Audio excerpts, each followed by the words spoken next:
देखिए, हम लोग समझेंगे ब्रैकेट के बारे में और समझेंगे पैरेंथेसिस के बारे में। ये आपका बिग ब्रैकेट भी कहलाता है ना, ये स्क्वायर ब्रैकेट भी कहलाता है। तो इसका चेहरा ऐसा होता है और ये हमेशा पेयर में आते हैं। ये आपका पैरेंथेसिस है।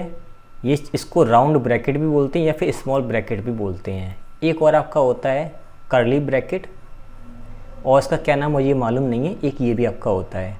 बेसिकली हम लोग डिस्कस करेंगे इसके ऊपर, क्योंकि जनरली यही लिखा होता है। इवन मैंने खुद भी देखो यहाँ पे लगाए रखा है, ठीक है।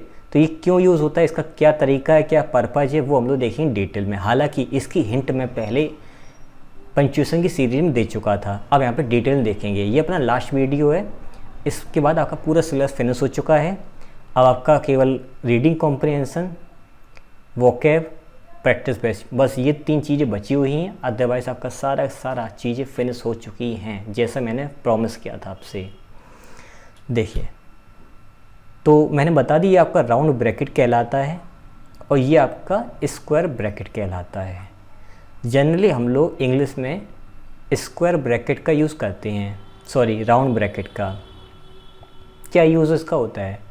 जनरली जो राउंड ब्रैकेट होता है हम उसके अंदर एक ऐसी इन्फॉर्मेशन रखते हैं जो ऑलरेडी सबको मालूम होती है। पहला पॉइंट, यह वो ज़्यादा इम्पॉर्टेंट नहीं है, बस मैंने मेंशन कर दिया है। दूसरा पॉइंट, इन 2 कंडीशंस में हम लोग राउंड ब्रैकेट का यूज़ करते हैं। और इन जब उस सिचुएशन को, उस सेंटेंस को या उस बात को ब्रैकेट में रखते हैं तो उसको पैरेंथेसिस बोलते हैं एक जनरल सेंस में।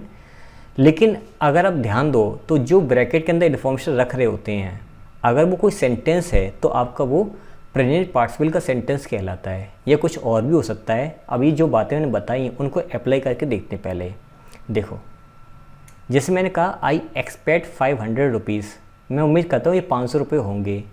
तो 500 रुपीज़ से तो क्लियर ही हो गया था। अब मैंने ब्रैकेट में ₹500 क्यों लिखा है नंबर में? इसलिए लिखा है क्योंकि ये जनरली हम लोग 500 लिखा ऐसा देखते नहीं हैं, हम लोग लिखा ऐसा देखते हैं। तो उस चीज़ का एक और तरीका दिखा दिया कि भाई हिंट दे दिया है कि जल्दी पढ़ लो, उस सेंस में। फिर से एक बार देखो, ही फाइनली आंसर्ड दैट, ध्यान से सुनना, he finally answered that he did not understand the question. उसने सब मिला के उत्तर ये दिया कि उसको क्वेश्चन समझ में नहीं आया। मतलब उसने क्वेश्चन का आंसर नहीं दिया, उसने ये कहा मुझे क्वेश्चन ही समझ में नहीं आया। तो ये सेंटेंस रियल में था, लेकिन एक बात उसने बता दी, he finally answered after thinking 5 minutes to think, sorry after taking 5 minutes to think. लगभग 5 मिनट उसने सोचा, आंसर देते हुए उसने लगभग 5 मिनट लिए। फिर बाद में बोला कि मुझे क्वेश्चन ही समझ में नहीं आया।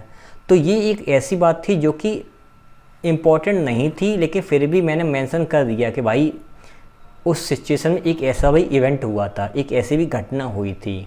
तो ज़्यादा इम्पॉर्टेंट नहीं, फिर भी मैंने मेंशन किया है बस बताने के लिए। तो यहाँ पे ब्रैकेट का यूज़ करेंगे।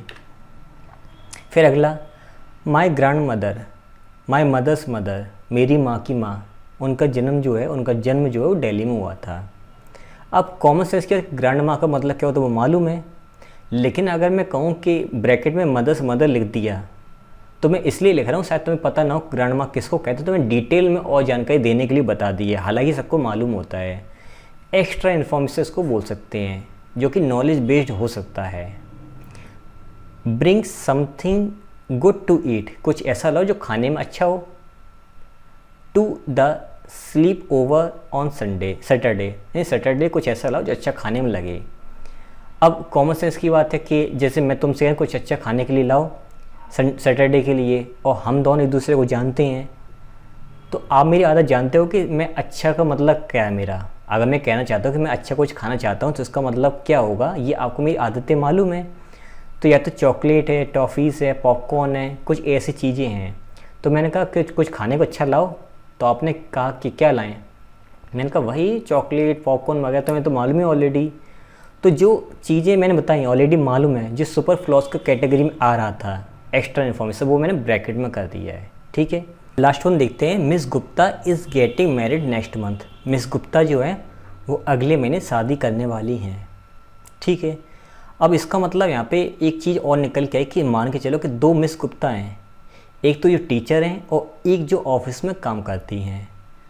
तो मैंने कहा कि मिस गुप्ता शादी करने वाली हैं अगले महीने। तो आपने कहा कौन सी वाली? अरे मैंने कहा वही जो टीचर हैं, वो नहीं जो ऑफिस में काम, वो वाली नहीं, जो टीचर हैं ऑफिस वाली नहीं।